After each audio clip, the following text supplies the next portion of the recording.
a country called Somalia. You know how the continent of Africa, just out on the right-hand side, Somalia is between Ethiopia and Kenya, where people go on safari. Middle-class family in Somalia, in America, is the same. In America, middle class means you have money, nice house, nice cars. But in Somalia, we do not use money to be middle class. We have nice farms and with lots of animals like cows, goats, chickens, mules, and camels, which Somalis use for transportation. My father was a leader in the community because he was educated and by local missionaries and finished 7th grade. My mom, however, like most Somalis, was illiterate. My dad was a farmer, and he traveled to the outskirts of Somalian farms to prepare farmers for their harvest. He had a plowing business, so he had tractors and a forklift. Growing up, I was a daddy's little girl. I felt that I was like a little princess when I was around my dad. He gave me freedom and respect. I traveled with him in his truck. Somalia had modern hotels like Hilton Hotel, and sometimes we had time to spend in those hotels in the, in the fortress. Regardless of one's upbringing, bad things can happen to you. I experienced cultural rituals, and that left me physically scarred. My parents married me off to a 55-year-old man when I was only 17 years old. My husband was eventually killed in Somalia in the civil war in 1991 by the Somali militia in front of me and my 2 children. How did I survive these things? At first, I tried within myself and could not find self-love, only self-hate. I tried to numb the pain with drugs and alcohol. Then I turned to prostitution to support my drug habit.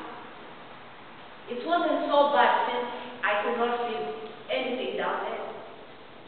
But when I got thrown in jail and faced deportation, I thought my life was over.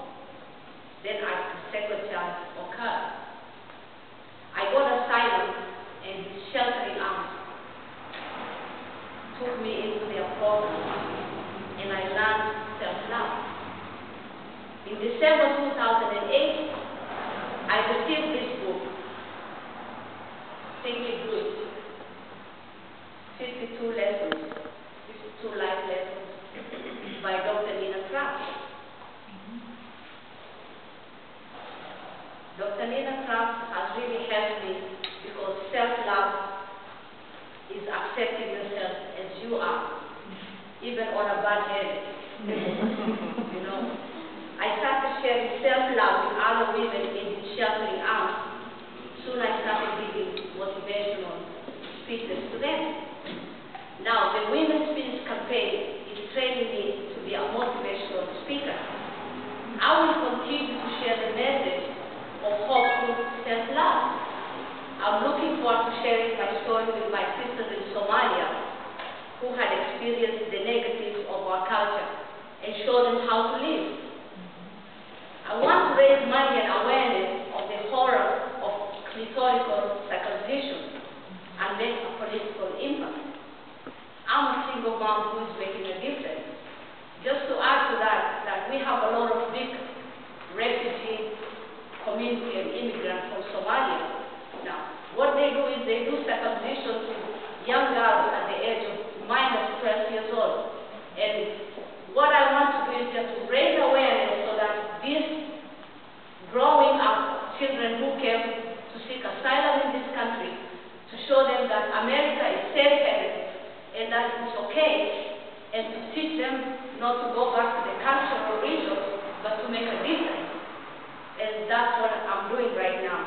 Thank you very much for supporting us.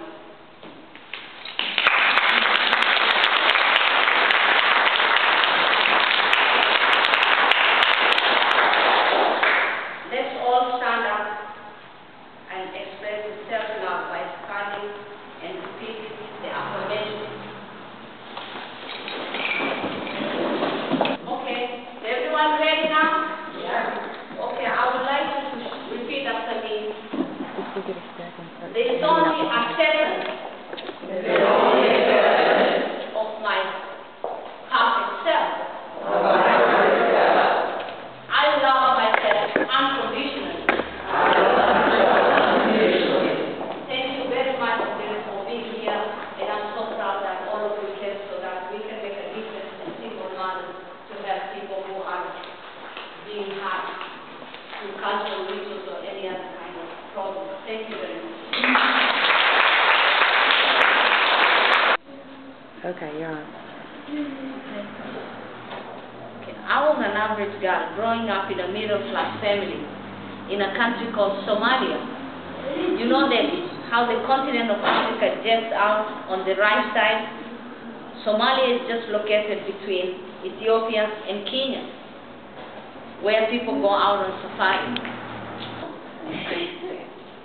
So let's read your story here. Okay. How? I understand this is what you're going to be practicing that walk. See, that's the teamwork. The team is going to be practicing that walk. Okay. I underline it. Yeah. That's the emphasis. Okay, so. Okay. Can I repeat that again? And remember, which is the right? Point to your right.